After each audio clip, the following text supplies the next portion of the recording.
Good evening and welcome to this special Q&A focused on good teaching. I'm Tony Jones, here to answer your questions. Teacher turned champion of the Finnish education system, Pasi Sahlberg. Centre for Independent Studies Education Research Fellow, Jennifer Buckingham.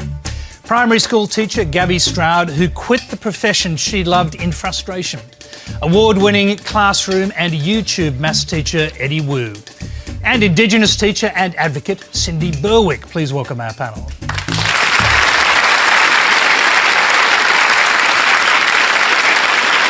Thank you very much. Now, Q&A is live in Eastern Australia on ABC TV, iView and News Radio. Well, tonight, with Year 12 final exams in sight, we've gathered a stellar panel and an audience full of eager students, parents and teachers to talk about better schools. And our first question comes from Miriam Lees. Hey, good evening. It's not okay to say I can't read, but it's okay to say I can't do maths. Why do you think that's the case? Eddie, start with you, obviously. As a mathematics teacher, having heard this statement many, many times, I feel as though there's this sense of frustration boiling in my mind because I struggled with mathematics when I was at school. And so to be able to say... you weren't a maths genius when you were at school? No, and I'm still not a maths genius now.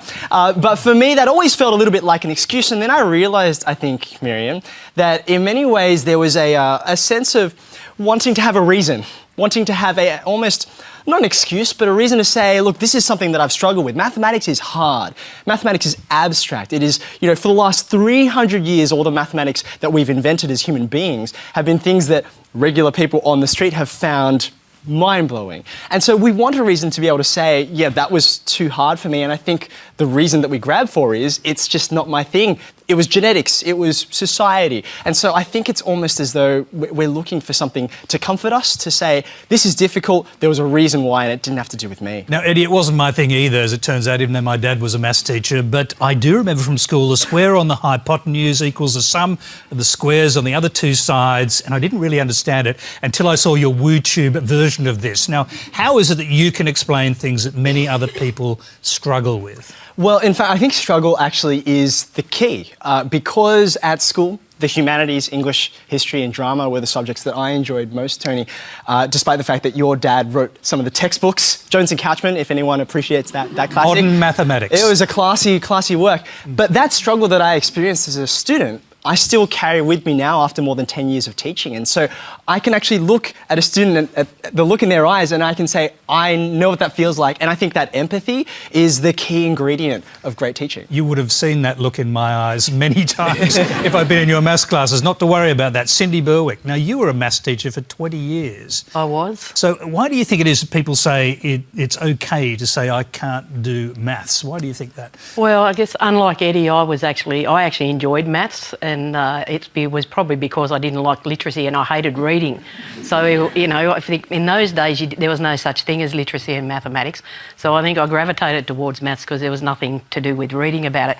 So I actually really enjoyed maths, and I actually enjoyed imparting my knowledge to young students and opening their mind. And I guess for me it's about how you teach it, and that... Well, you've got a special way of doing that, haven't you, particularly with young Indigenous kids. You take them out on STEM camps. Can you tell us what that means? We actually look at, mathematics and science and technology through a cultural lens.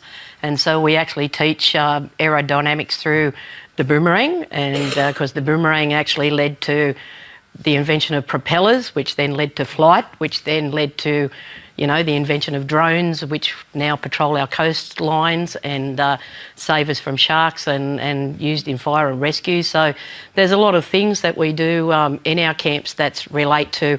We teach chemistry through the toxins in plants that our ancestors used to eat. We teach throwing a boomerang. If you want a returning boomerang, if you want a boomerang that's returning, you need to throw it at a certain angle. So there's actually a lot of mathematics in everything that we do, and we try and relate it to culture, which then it sparks the interest of Aboriginal kids. Now, Pasi, I only realised this evening that you started as a mathematics teacher as well, and of course part of the Finnish model is to have fun as part of your education. Were you able to do that with mathematics? We've just heard how these guys do it. How about Finland, and how about your own methods? No, myself, I didn't know how to make mathematics fun. But you know, one thing I realized, and this goes back to the question earlier, is that young people, and probably many parents as well, have a very peculiar images of what mathematicians do when they are in work. And so when I was a young math teacher, I carried out this research that ended up being a larger research later on, simply asking my students, pupils in a middle school, that what do you see, what do you imagine when you think about a mathematician at work? And guess what they saw? They always saw a male, unstylish, fat, unmarried, and somebody who has no other friends but other mathematicians. So I think that, you know, the one reason why it's so easy to say that, you know, reading is good and many other things are important, but math is not, because most people don't really understand what mathematicians do, what they are like. You know, for most of us, the only things that math people do is that they teach mathematics at the university to those who are going to teach mathematics at school, and that's it. So we have to change that. We have to help young people and parents as well to understand that mathematics is much more than just what you see in school. Yeah, well, Eddie, you should respond to that, because you're not in type at all, and you have to make mathematics cool. Well, I think Pasi strikes on something in that there's a real lack of understanding about what mathematics is, in that, you know, there's a sense that it's about numbers. It's about numbers and equations and solving problems and getting to an answer, the elusive thing at the back of the book. And of course, numbers are a huge part of mathematics, but that's because mathematics is a study of patterns and relationships and connections. There are lots of those in numbers, but there are lots of those in lots of other spaces, which is why a lot of those people who feel like, I don't do maths, but I will talk about the statistics of my favourite team till the cows come home, I will be able to calculate change, I will be able to know exactly when's the right time to take my foot off the brake so I can hit the green. All of that is pattern sensing, which is mathematical. Well, we have just a bit of information here about our audience, because we asked tonight's studio audience to tell us their favourite subject. 24% said English, 15% history. Maths, I'm afraid, was a distant third with 13. Sad to hear that, Eddie, I dare say. I'm unsurprised, but that's what I'm working on. Yeah, that's right, it is too. Let's go to another question on mathematics from Fiona Foley. Hi, Tony. What are your thoughts for the panel on making mathematics mandatory in years 11 and 12, considering the current focus on STEM technology for future education demands and employment? Start with Jennifer. What do you think? It's very difficult to make something compulsory in year 11 and 12 if children are struggling with it in the earlier years of school. And I think that's where we need to start, is making sure that maths is being taught really well, so we don't get to that point that Miriam talked about, where children lose confidence and where they start to believe they're just not good at maths. And one of the difficulties with maths is it's so sequential, and if you miss some steps along the way, it's very difficult to recover and it's very easy to lose confidence. So I think that's probably the first priority, is making sure that all children are up to the standard of being able to study maths in year 11 and 12. Gabbie, what do you think? Yes, I'd agree with that. Look, I think that, you know, when we start talking about making things mandatory and, you know, what's got to happen as students approach the end of school, we need to be thinking about the future that we're preparing them for and the jobs that they're going to go into. But I really think too, when we're at the end of school, we don't necessarily know what we're going to do with the rest of our lives. You know, we're 17 and 18, we're still figuring a whole bunch of stuff out. So, you know, I think this idea of making it mandatory, if it's not your passion and if it's something that, you know, like you were just saying, if you've missed the sequence, if you've struggled with it, you know, if we're just going to be flogging dead horses there, then maybe that's not the right thing to do. I just think that year 11 and 12, you know, they're formative years, but they're not the decisive years. They're not determining everything that's going to happen for the rest of your life. So, you know, just because we graduate school doesn't mean that we're finished learning. You know, if you later on, like Eddie, discover this passion for maths, you can go ahead and you can explore that then. Pasi, well, sure. No, Jennifer, go ahead. I just wanted to add one thing. I think that there's an exception if people want to study a degree in university that requires a high level of maths, so engineering, for example, so prerequisites for studying certain courses in university makes sense that there'd be at least a high level of maths at the end of school. Yeah, but that means they have to figure it out while they're at school, what they want to do later. Right. So, Pasi, how do you handle this in Finland? Because you've got a very strong reputation for STEM subjects, and I'm wondering, is it mandatory to keep studying maths and possibly science all the way through school? I think, Tony, the key question here is that what are we thinking about when we ask this question of mathematics in a high school? I think it should be mandatory that every school will offer students math courses that are something different that they have done before. For example, focusing on things that they can use in their real life, like economics or statistics or something like this. I think too often we think about kind of a traditional way of teaching mathematics as it's always been in a school. I think mathematics is very important for everybody, but not necessarily the mathematics that we are now teaching and making compulsory for everybody. Cindy, what do you think? Indigenous kids would obviously benefit by being able to go on and do STEM courses. Should it be compulsory? Well, personally, I think it should be compulsory for all students, because I think the world revolves around mathematics. There's actually, I think there's careers, but there's mathematics in everyday life. You know, like Eddie said about braking of cars, fixing cars, going to the shops, buying things, financial numeracy. There's a whole lot of things that you use in everyday life. I actually taught a kid once who struggled with volumes and surface areas, and he came back a year after and said, I now know why you taught me that. He said, I'm a gas fitter, and if I don't get the volume right, I'm going to blow up everybody's house. and I thought to myself, God, I'm glad I taught you something. Don't blow up anybody's house. Cindy. That's right, I save lives. Teacher that saves lives. But you know, I think kids have got to see the relevance of it and what they can use. And I don't think, there's relevance in everyday life. And I think one of the things we were actually trying to, at one of my schools, we tried to get kids interested in mathematics. And we looked at all the university options, and there's not that many of universities' first-year courses that don't have a maths element to it. The architecture, or the visual arts, they all have a mathematics part to it. Medicine, obviously. Medicine, everything. And I think, it's about how you teach it, the relevance of how they're doing it, and they need to be exposed to other forms of mathematics that they may consider as careers further down the track. But if the basic is about living life with a certain skill set. Yeah, Eddie, what do you think? Because, you went on and became a real maths whiz when you were 19, so you'd left school, but you must have, to keep that sequential knowledge up, you must have studied all the way through school. So should it be mandatory? Because you wouldn't have had that option otherwise. Well, I want, especially as a mathematics teacher, I want as many children as possible to study mathematics. I'd love them all to, but two things. I would want them to choose mathematics because they see its value, they see its import to daily life, and they want to learn it. They have an appreciation, so they choose it. And secondly, I think it's really important to mention, and I guess I'm the person in the classroom seeing it, we don't have enough mathematics teachers as it is. That's the reason why 15 years ago I went down this path instead of becoming an English history teacher. If we added another 6,000 year 11 and 12 students, we'd be in some serious dire straits. And so there's a lot of groundwork that needs to be laid before anything like that can be considered. 10 to 15 years planning minimum. Okay, let's move on because we've got a lot of questions tonight. Our next one comes from Alyssa Melly. Hi. As a current Year 12 student, I've come to expect seeing my peers bawling in the common room. Many of my classmates appeared disgruntled, stressed, depressed, and the standard response to "how are you" is "tired." And at one of my friends' schools, there's a really alarming number of girls on antidepressants already at 17 or 18.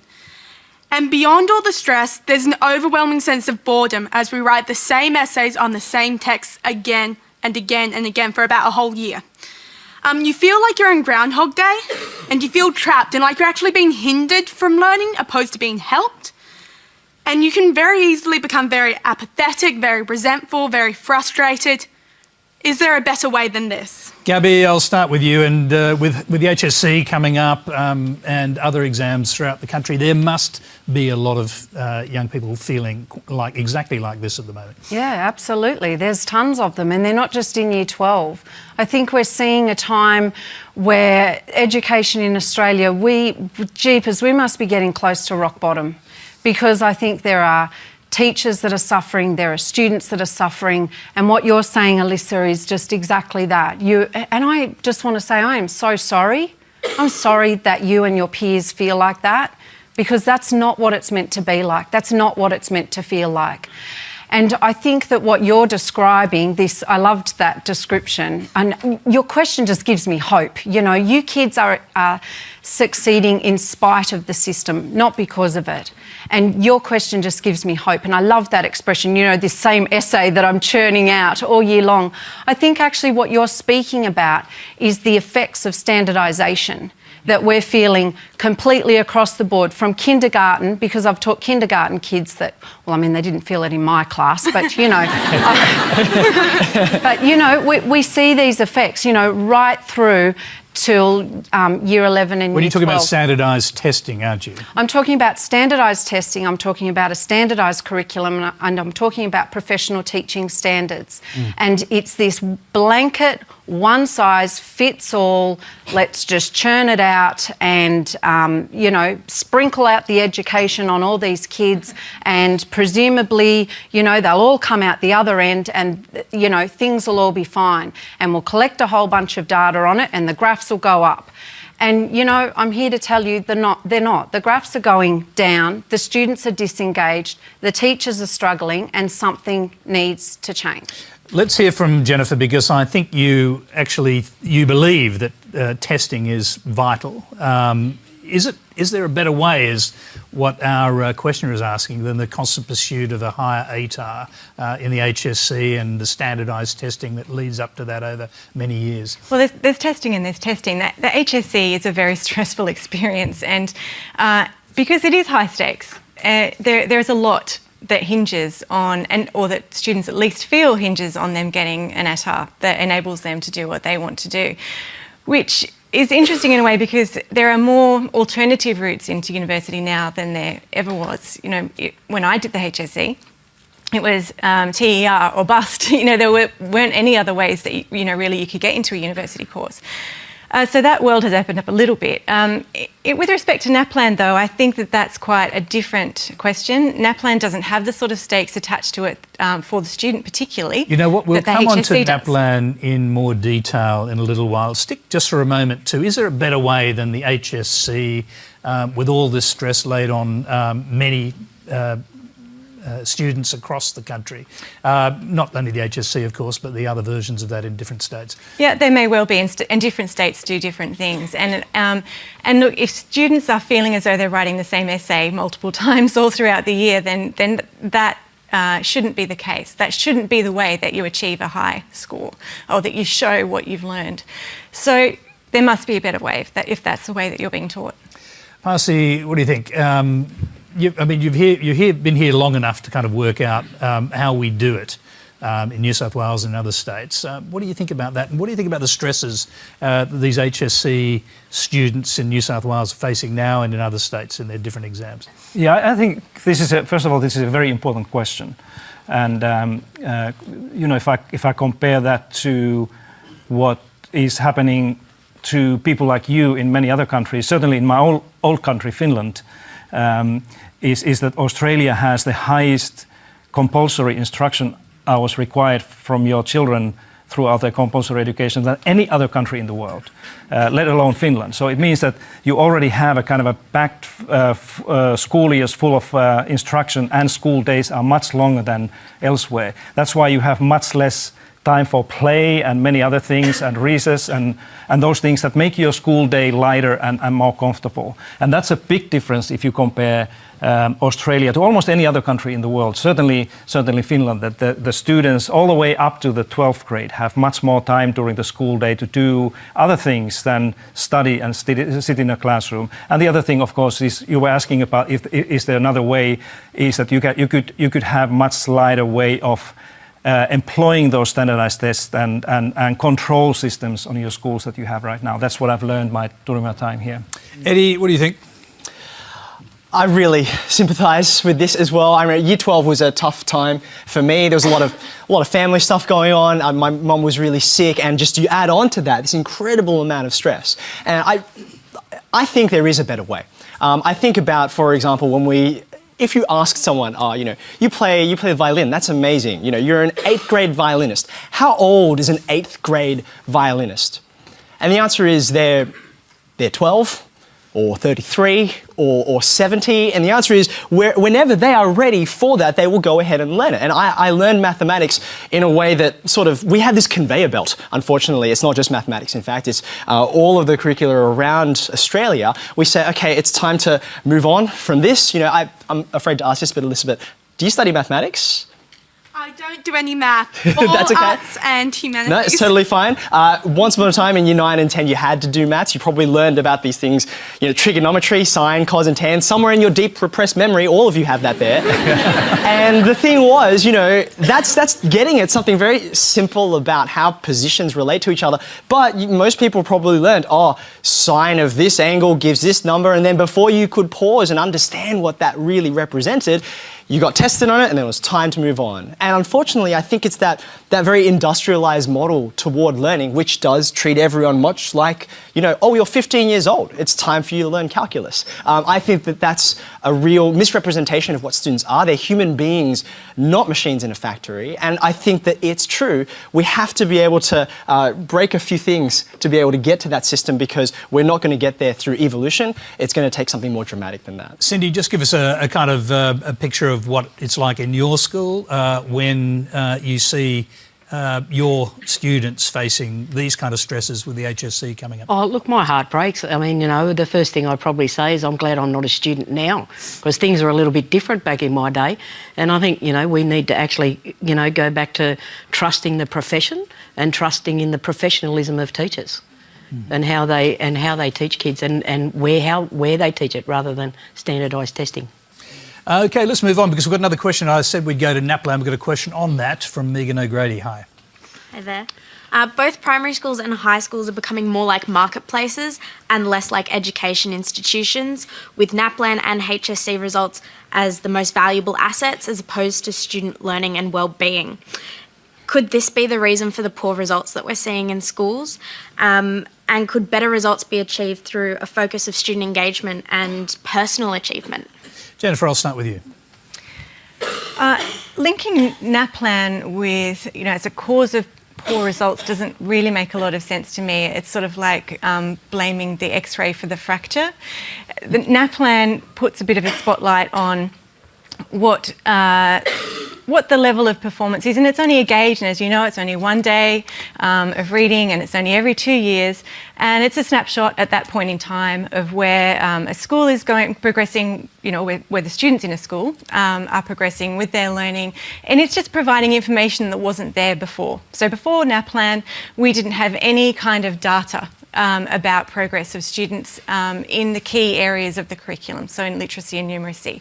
So we had to, if you're a parent deciding whether or not a particular school is the right school for your child, you were relying on reputation, word of mouth, whether or not the school uniforms were nice, whether the school grounds were nice, what you'd heard from other parents. There wasn't that extra element of information. And I think in terms of the idea that NAPLAN is sort of creating a marketplace, I've not really seen any evidence of that. The studies that I have seen have shown that parents have NAPLAN as one of the things that they look at, but they look at other things and rate other things more highly.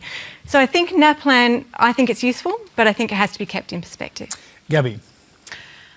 Well, I have very serious concerns about NAPLAN, and they again speak to that idea that I've raised about the standardization of education.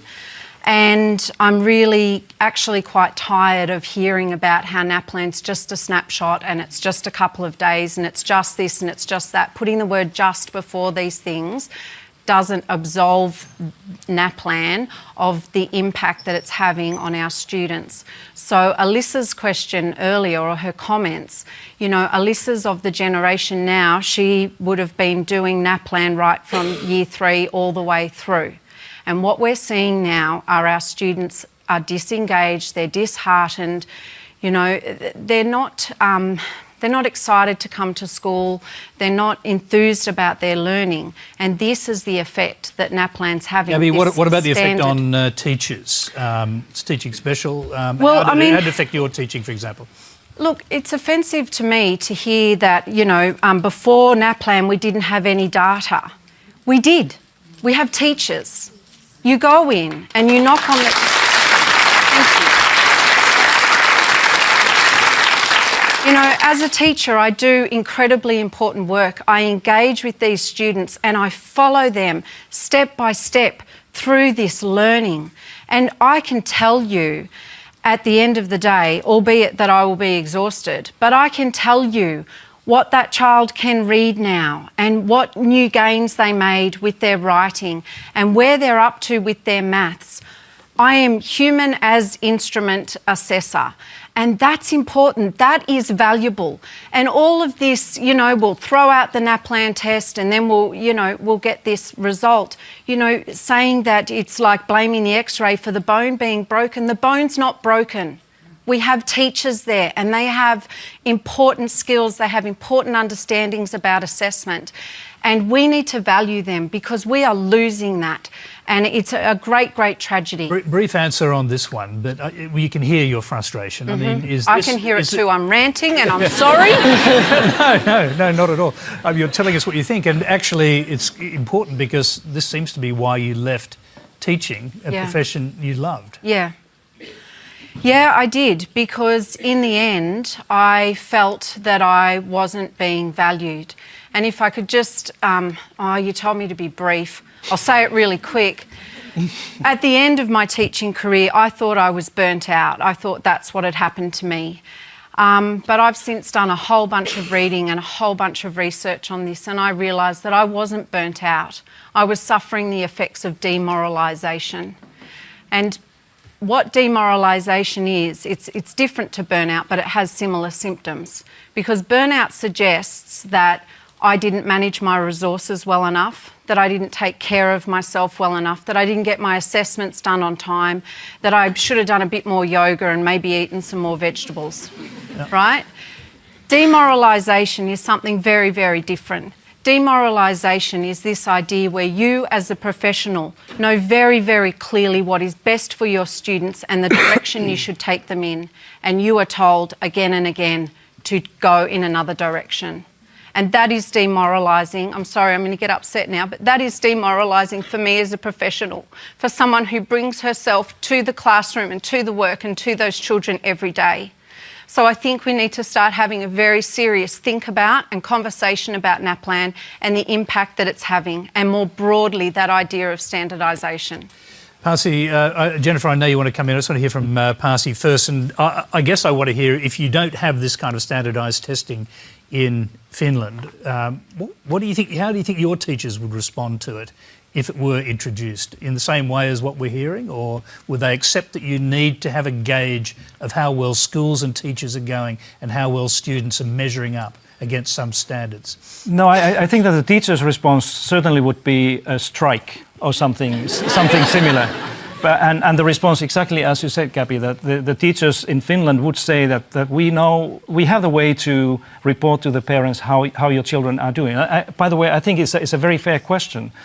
Me as a parent or anybody else here, we want to know how our children are doing. But my view is, and I share this with most of the teachers in Finland, is that we don't need a standardized testing system like NAPLAN for that. We have to keep in mind that standardized tests like NAPLAN is created for one purpose and one purpose only, and we should not use it for any other purposes, for example, ranking or grading schools. Yeah. And if the question here is that I often hear when I travel around this beautiful country, my new home, people are saying that we should pause here. This is your first day as an Australian resident, so you're one of us now. yeah, I'm one of you. Yeah, so this is my issue as well.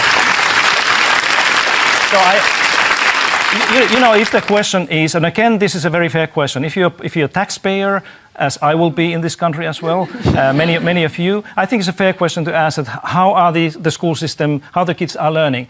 But the response is not necessarily a kind of a NAPLAN type of standardized test that is testing all the children all the time. It's just like if you go to do your medical check, and most of you do it every year. when you go to see the clinic and your doctor, she or he doesn't suck all the blood out of your body, right? It just takes a sample to tell you whether you are in a good health or not. And we can do exactly the same thing if the question is that how healthy is our education system. And the standardized testing data like NAPLAN should not be used for any other purposes. For example, helping parents to select or choose the school for their children. That's not the way to design. I want to hear from the other side, but Jennifer wants to respond to this, and go ahead. Yeah, just a couple of things. From the perspective of a researcher, NAPLAN data is incredibly useful because we know more now about whether or not policies have been effective. We can see trends that we couldn't see before, so that's sort of at the macro level. Also from the parent perspective, I hear from a lot of parents who say that they didn't have any indication that their child might be struggling with either literacy or numeracy until they got their NAPLAN results. They'd been told that their child was doing fine, that they'd catch up, that everything was okay, but NAPLAN provided, and the information in that, which was, it is standardised. Standardised isn't a dirty word. It just means that it's pegged against a benchmark that allows you to make some sort of assessment of whether or not that child is, where they sit on the range of achievement. Jennifer, I'm going to pass over to this side because I want to hear from Cindy. And NAPLAN has an interesting history in New South Wales. And a lot of Indigenous kids, in fact, the statistics were startling, in the past year, had to go back and resit their NAPLAN tests. 87% of them, I think, in this state, had to resit NAPLAN tests in order to go on and do the HSC. Now, tell us the impact of that. Well, actually, I'm not a fan of NAPLAN, to be honest. But it is just a moment and a snapshot of a moment in time. And I think it's written through the cultural lens of the dominant society, which I think disadvantages Aboriginal kids. And there's a whole, it's not just as simple as, our history of accessing schooling hasn't been great over the last, 30 years, and that will take a while for the policies and practices to actually go. I mean, it's been in my time that we were excluded from school, so it's not that far. Do you think the testing is actually unfair to Indigenous kids? I do. Because of the cultural from the cultural lens of which they are, and I think it disadvantages them. And I don't think there's enough support put in place to actually support Aboriginal kids in achieving literacy and numeracy benchmarks. Eddie, NAPLAN. All I want to add You want benchmarks for mathematics. You want to know how well your students are doing. Okay, so when I come back to this original question and think about, I think there is an easy narrative to buy into, which is that it's really doom and gloom. And I think as the one incumbent teacher on the panel, I think I have a real responsibility to say there is great work happening in schools that are not treating it as, in my school, we buy 1,000 pencils. That's our NAPLAN preparation, And we've got it, we're ready, we use it as a data point. But I think what's really dangerous here, as a mathematician, I love data. Statistics is really, really useful. But data has a dark side. Data is not amoral. I think we'd like to believe that it is. We've accepted that kind of word, but it's not. Dylan William, the education researcher, talks a lot about the value of feedback and how important it is to give verbal feedback and not just numerical feedback. But to me, one of the most amazing things is when you give students numerical feedback and verbal feedback, they behave almost just like the people who got no verbal feedback at all, because numbers have power.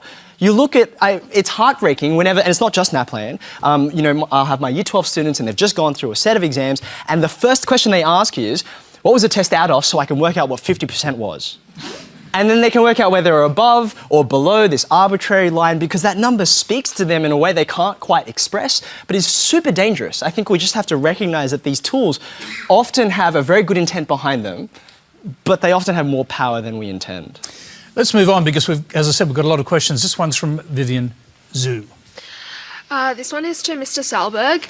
Given that Finland has a largely homogenous population in terms of race and religion and has less income inequality than Australia, do you think that it is reasonable to model the Australian education system after the Finnish one in terms of culture and economics?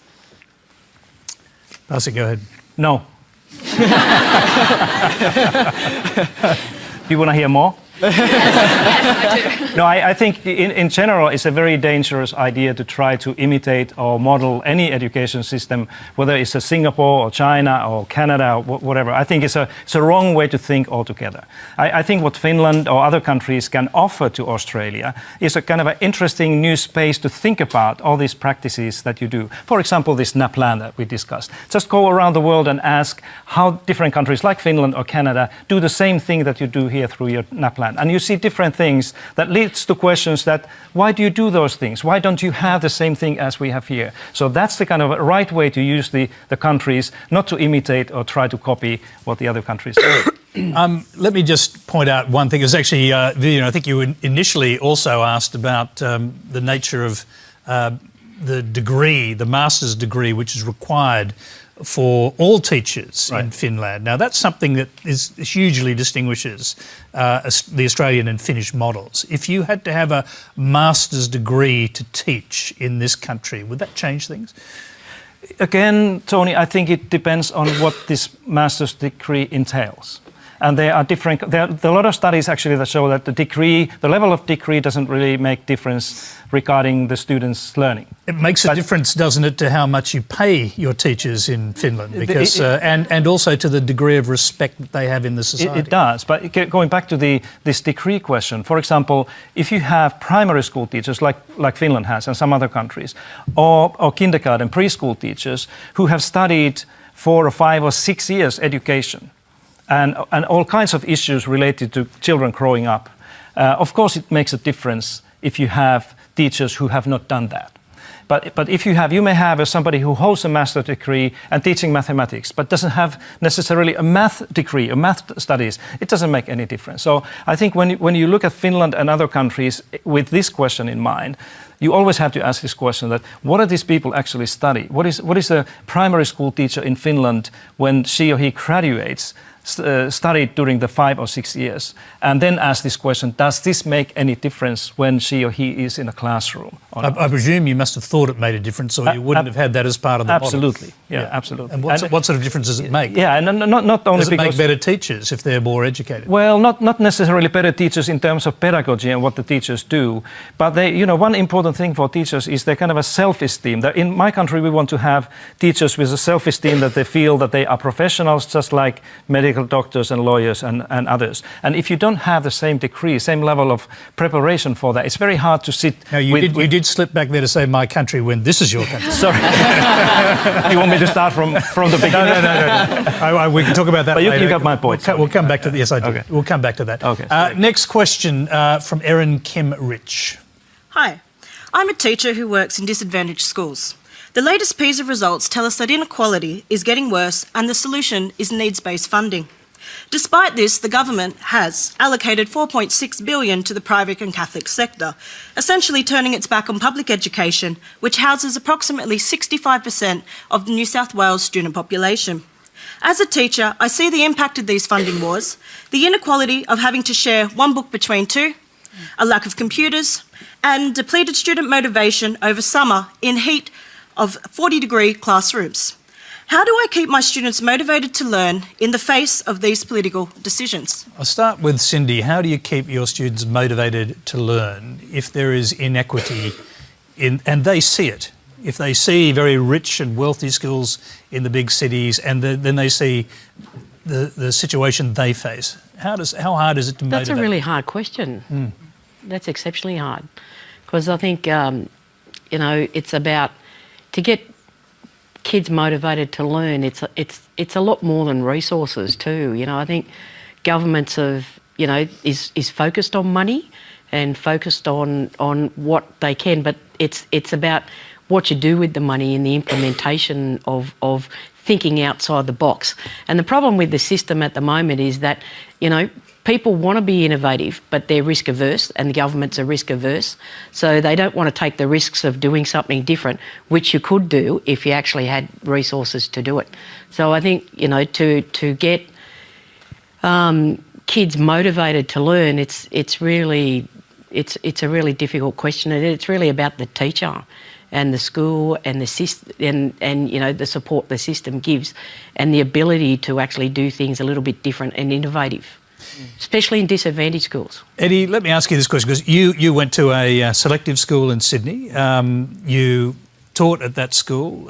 Subsequently, you now teach at a pretty well-resourced school. How does the inequity question play on your mind? It plays really strongly. I mean, I teach in Northwest Sydney, and it is a school which, while being very well resourced, at least until very recently, we had a grand total of 39 demandable classrooms, and it's a struggle in summer because this is Australia. And so it's really important to recognise that no school is exempt from that. But at the same time, I've had the privilege of working across New South Wales. I was in the Riverina earlier this year, and it's just... frankly, it's heartbreaking. You mean no public school is exempt from that? Because if you look at the private schools with swimming pools and sporting fields and air-conditioned classrooms and very highly paid teachers, etc., does that seem unfair to you? These two systems exist side by side. To me, it's what's challenging most about this is how complex and nuanced this situation is. I do think that it's important for people to have some degree of choice when it comes to the styling of school that they go to. I live fairly close to a Montessori school, and that's a very different way of doing things, not sustainable Australia-wide. But if parents are able to, they have a commitment or a conviction to do that, I think they should have the ability to choose that. But really, I think the devil ends up being in the details. Where are those funds actually going to go, and what's it going to mean? I mean, for me, I know I shake my head when I look at a federal level and I hear the conversations about funding doesn't make a difference.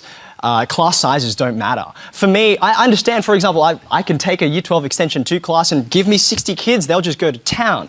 But when I walk into my Year 10 class and there are kids there with special needs, with dyslexia, with hearing disabilities, don't tell me that it doesn't make a difference how many teachers or SLSO, student learning support officers, you have in that classroom. Funding makes a really big difference, but I think we just need to be very careful not to make any blanket statements over it. Gabbie.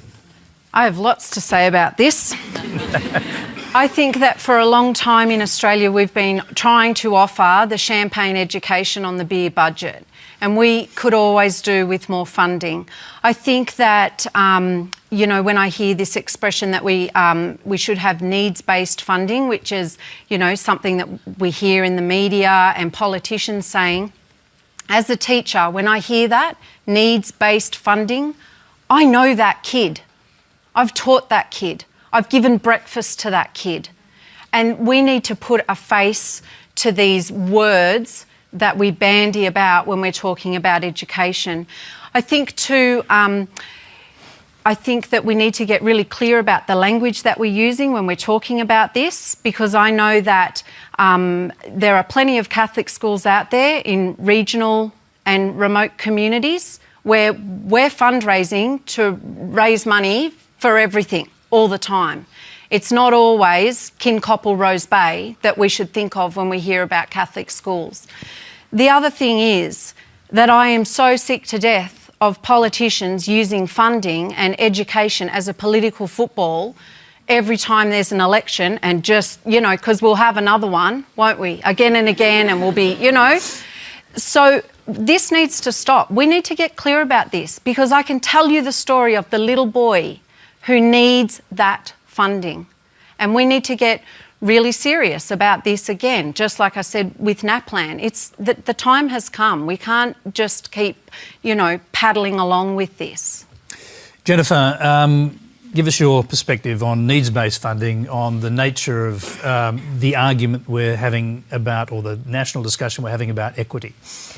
Well, needs-based funding, in the most basic sense, that children with greater educational needs require a greater level of resources in order to meet those needs. I think that's, you know, an essential concept and principle of any kind of school funding system. I was pleased that that Gabbie mentioned that disadvantage isn't confined to the public school sector, that there are schools in the various school sectors that meet those needs, whether they're children from disadvantaged backgrounds, whether they're children with special educational needs. And it's absolutely true that our funding is not being targeted sufficiently heavily towards the children who need it the most. So I think that's got to be the focus, rather than thinking about what has someone else got that I would like to have. It's more about making sure that everybody that needs it has sufficient. And that's where the conversation needs to go. Yeah, Pasi, I want to come to you on this because I know someone's talking in my ear at that moment, but I know you've travelled around New South Wales with Adrian Piccoli when he was Minister for Education here, and you actually toured some of the most disadvantaged schools. What struck you most? When you looked at it, what do you think could be fixed, and how would you do it?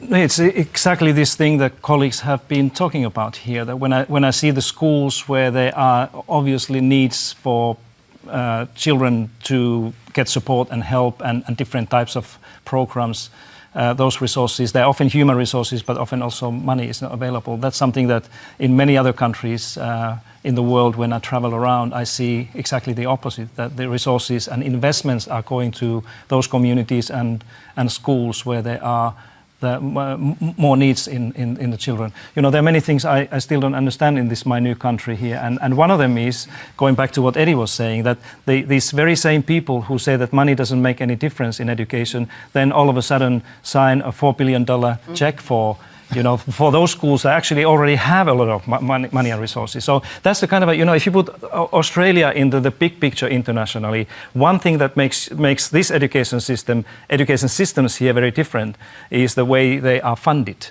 That almost all the other OECD countries are giving more money to those communities and children where there are more needs, except Australia. And that's where you are very different. This is not only my opinion. You can read what the OECD and many others are saying even more loudly than you can hear right now. I don't think that's quite true. We definitely do have funded weighting towards children with greater levels of need. My point, I think, was that the targeting needs to be more efficient and more heavily towards that group of students. At the moment, there is definitely that targeted funding, though. Yeah, but if I look at the research and statistics about where the additional funding here in Australia has gone, for example, since 2008, most of the additional funding has gone to non-governmental schools. And these schools, as we heard earlier, only cater about 15% of disadvantaged or Aboriginal children. I think it should be the other way around, that the additional money should go to those schools and communities where there are children who need more to be educated better. Remember, if you hear any doubtful claims on Q&A, sorry, go ahead. Briefly, let us know on Twitter, and keep an eye on the RMIT ABC Fact Check and the Conversation website for the results. The next question comes from Sheila Daniels-Myers. I beg your pardon. Sheila Daniels-Myers. Our Indigenous envoy, Tony Abbott, says that school attendance is the solution for improving Aboriginal education outcomes. There's no evidence to support this position. Rather, we've got evidence to show that teacher credibility, confidence, as well as student engagement are the drivers for success. So my question is, how do we develop a teaching workforce and a schooling system that Aboriginal students actually want to attend? Yeah, Cindy, we'll start with you, obviously. And maybe you could start by, do you agree with that characterisation of Tony Abbott's role? Oh, look, I was told I couldn't swear on this television. And as soon as they mentioned Tony Abbott, I thought that was the only thing that came to mind. As I've heard. Cindy, why is that? Because if you listen to what he's saying, he's claiming to have a really genuine... Do you listen to him? I can't believe a cultured, educated man like you would do that. I'm trying to just talk to his, he claims it's sort of passion for Indigenous education. And now he's got to be given a job by the Prime Minister to try and do something about it. Will you work with him? Oh, certainly, if he wants to come over to my place. But, I'll just go back, we were extremely disappointed and concerned when we actually, and I've heard this many times, and I would agree that you ask for a voice in Parliament and government and you get Tony. Not Tony Jones, I mean, that would be a privilege, but, Tony Abbott, so, yes. So, what can I say about him? But certainly, for Aboriginal kids, I find Tony Abbott doesn't have, I just won't question his educational expertise and experience to actually make claims like he does. I think, he's got the wrong end of the stick when he talks about attendance, Because if you look at kids in Aboriginal kids in New South Wales, where a review was done not so long ago, you will find, if you take out the chronic non-attenders, you will find that most Aboriginal kids attend school most of the time. What they are is not engaged in classrooms. And I think, you know, that's what we need. It's the purpose of our STEM camps that we run to actually inspire kids to learn and engage them through their culture. I think there needs to have a look at the quality of the teacher, the quality of the teaching, and what curriculum we actually use in the country. But certainly, you know, we need to equip teachers. It is true, we do a lot of professional learning, and it is true that the majority of, the biggest thing that comes out of is the lack of confidence teachers have in teaching Aboriginal studies, Aboriginal perspectives and Aboriginal content. And I guess the more Aboriginal people that are actually involved, the more Aboriginal more Aboriginal role models, the more Aboriginal people are involved, the more professional learning we've done, the more building up of the cultural capability of the workforce. That can only actually be a good thing. And then Tony probably won't have a job then. Okay. Let's move on, because we do have still some very good questions to go to. Jennifer Sullivan has our next question. Go ahead. Hi. The accountability and paperwork of teaching increases every year. Our time is constantly eaten up by analysing data, documenting behavioural issues, interviews with parents, photocopying work samples, collecting and annotating evidence, writing risk assessments, the list goes on. Despite this, teachers have not been provided extra time to complete these tasks, and this complete disregard for the time required to provide quality lessons and outcomes for students is what is driving teachers from our profession. Isn't it time that the government reduces face-to-face teaching and allows us to do our job properly? Gabbie, we'll start with you, because you have been driven from the profession. I think, thanks for that, Jennifer, and I'm sorry that you're suffering through all that, because it's just arduous and, in my opinion, unnecessary. I think, we talked earlier about funding. I actually think time is our greatest commodity at the moment in education, and what teachers need is time. They need time to do all this work. They need time to think about their lessons and plan. And I think what's happening is, with all this standardisation, data collection, accountability, documentation, it's taking us away from our core purpose, which is to teach our students in front of us. And, you know, I had reached a point towards the end of my teaching career where I was thinking, if the kids just stayed home today, I'd be able to get all my work done. That's crazy talk. Right? I'm a teacher. It should be all about those children coming in. Tell me, did you find yourself doing, and I know actually you did because I've read your book, but you obviously found yourself in situations where you were having to do paperwork or assessments, or individual assessments, while everyone else went crazy in the classroom. Yeah. I mean, is that a pretty typical sort of scenario? Absolutely. It's totally typical. Teachers at the moment are just going hand to mouth. You know, they're just in survival mode. And let me tell you, they are drowning, not waving. This paperwork and this administrivia it's driving them out of the profession. Our attrition rates are absolutely shocking. Those poor new graduates who are coming in all shiny-eyed and ready to attend to their vocation, and in under 5 years they're out the door. You talk about funding and wasting money and all that kind of stuff. Well, hello, let's get these people in the career that they've chosen and help them to stay there. I think that, you know, we have really just lost our way. We're trying to run our schools on a business model, and schools are not like anything else. You can't say they're like a business. You can't say they're like our hospitals. You can't say they're like anything else. Schools are schools, and they're really unique places where, if we're left to be the professionals that we have trained to be, amazing things will happen, magical things will happen, extraordinary things will happen.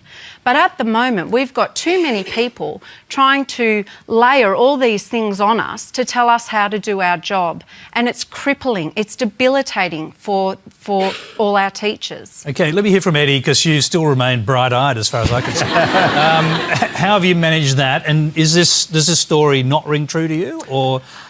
This story, as a head teacher of 4+ years, definitely rings true to me.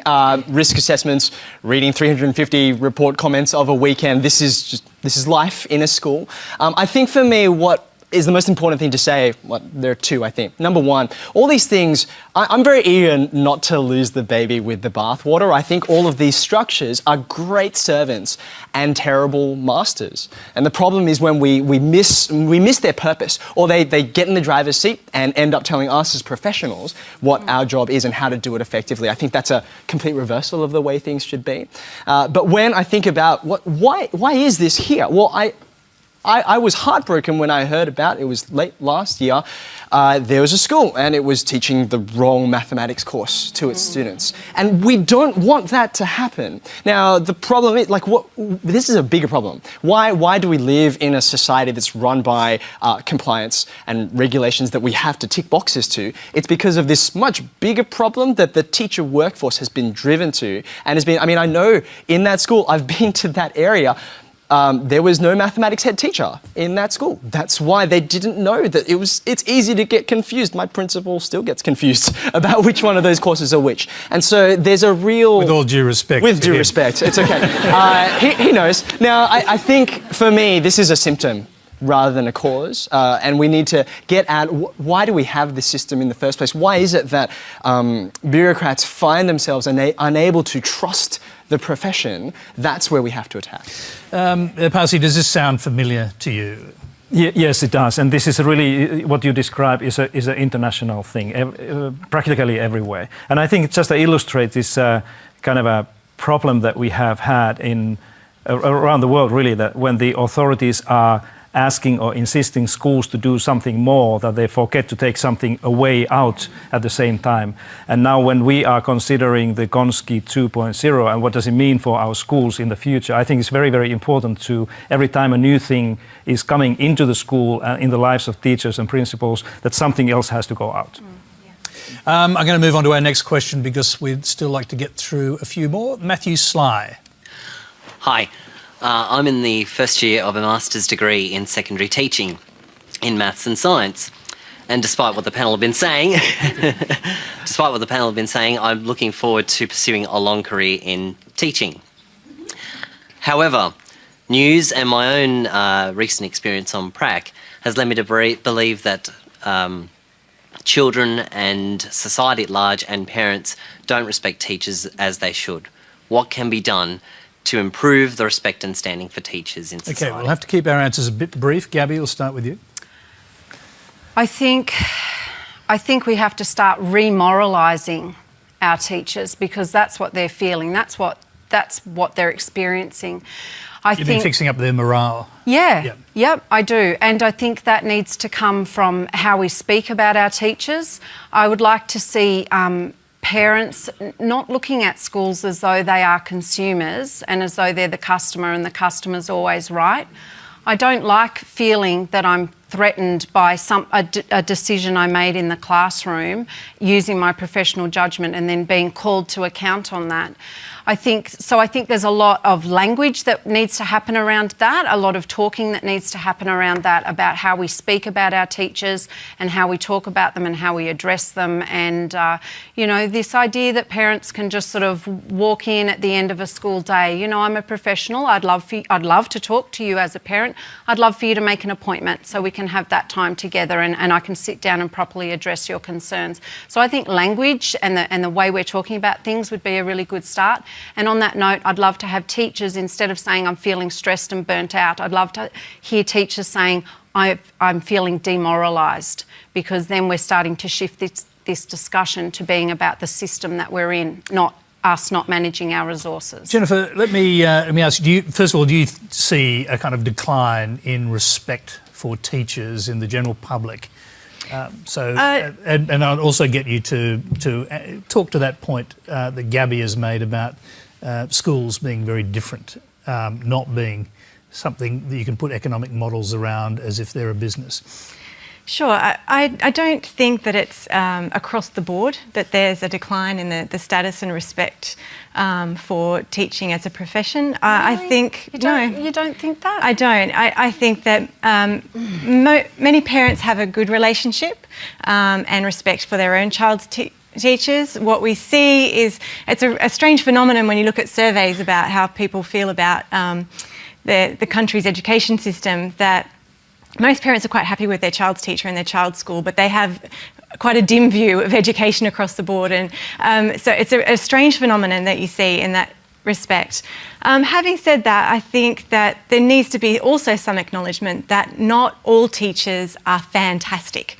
There is a range, and some are wonderful, and some are, they're doing a good job, but they're not, not necessarily inspiring. And that's the same in every profession. And there's a tendency to ignore that fact that, yes, one year your child might have a teacher that they're okay. The next year they might have one that's fantastic. And I think it's important to be honest about that. Can I add to that, that I agree with you there, and I think that, one of the first things you learn when you go to study to become a teacher is that the students in front of you are not empty vessels. They come with all their cultural capital.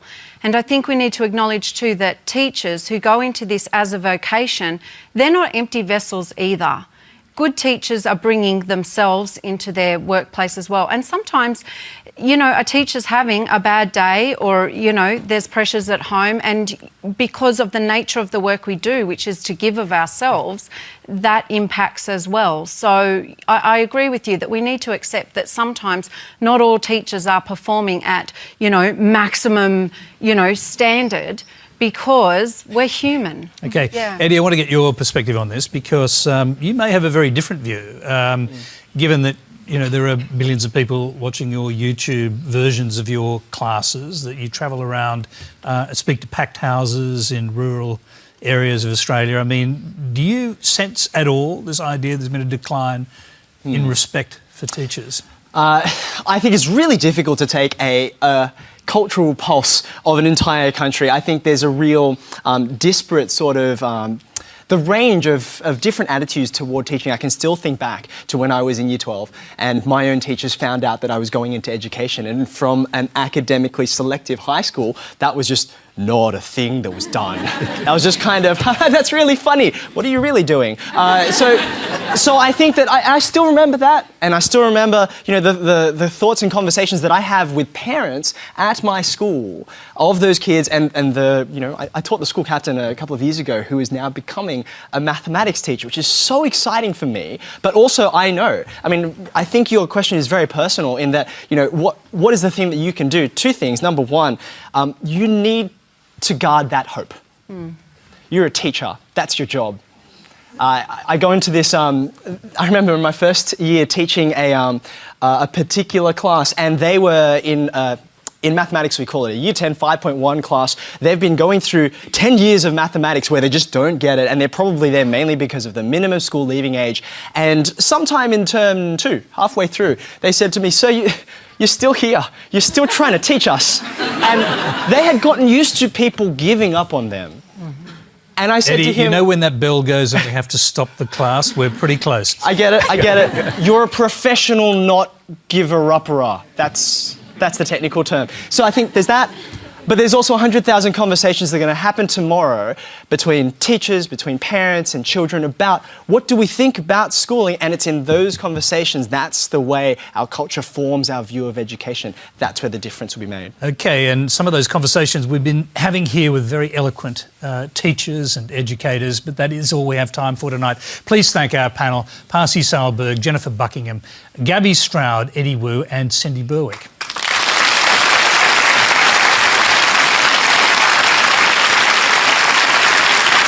Thank you very much. Thank you. Hi, I'm Tony Jones. Here's a bonus question we couldn't fit on Q&A. It's from Ali Clark. The race to gain entry into opportunity classes and selective schools is seeing 10-year-olds studying through their holidays and anxiety levels at concerningly high levels. On top of this, these schools are increasingly being filled by the rich, and they're concentrated in wealthy metropolitan areas.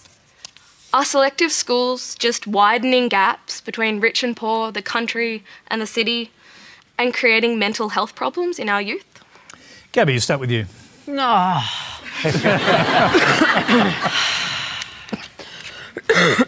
What do you think of selective schools, the notion of them?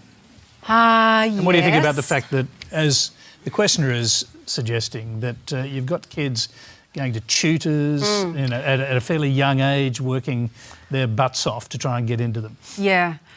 Yes, look, I agree. That does widen the gap, and I think there are lots of things that are widening the gap. You know, I think that we're not acknowledging the need for a better curriculum that serves the needs of our Indigenous students. That widens the gap.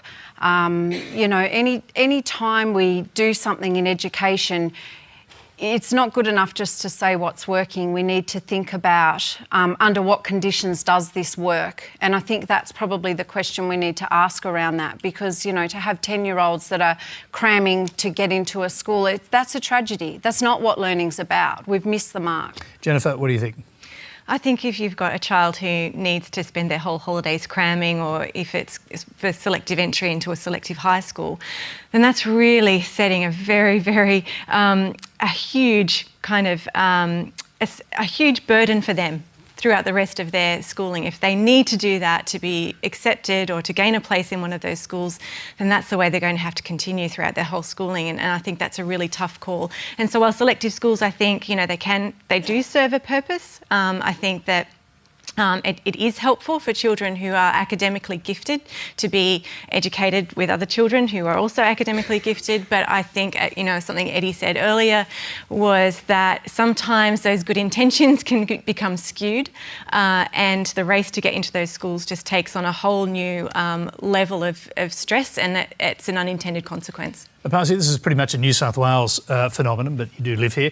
What do they do this in Finland? Do they have selective schools? Nope. And I just have 4 words for you. Let the children play.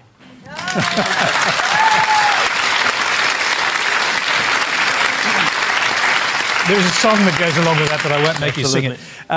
What do you think, Cindy? Oh, look, I'm not a fan of selective schools. I'm actually think, you know, I'm a strong believer in comprehensive high schools. There's a whole lot of research out there that supports, you know, differing abilities of kids and what it does to support their learning. So, you know, I'm all for comprehensive high schools. But does that mean, there's an argument as to whether selective schools are in fact a kind of educational apartheid. What do you think? Definitely. Yeah, absolutely. You know, because, you know, like a comprehensive school, it doesn't matter, you know, like as teachers in a profession, you know, we've got to differentiate learning, you know, and that's what we do. And if, you know, we've got a range of abilities in our classrooms, then we need to cater for each of those needs. And that's what a teacher's taught, and that's why we go into the profession. We don't need selective high schools to cream off a top row who think they're possibly better than us. Eddie, so that economic apartheid line was a headline in the Sydney Morning Herald, doing a whole series on selective high schools, and you went to one. Did you feel like you were being creamed off and chosen as... Were you one of the chosen... Did you feel like one of the chosen people when you were there? Let's put it that way. I don't think I've ever felt like I've been creamed off, but just to... Thanks, Ali, for your question. I think for me... OK, let me couch it in these terms. So, full disclaimer, went to a selective high school, taught at one for many years.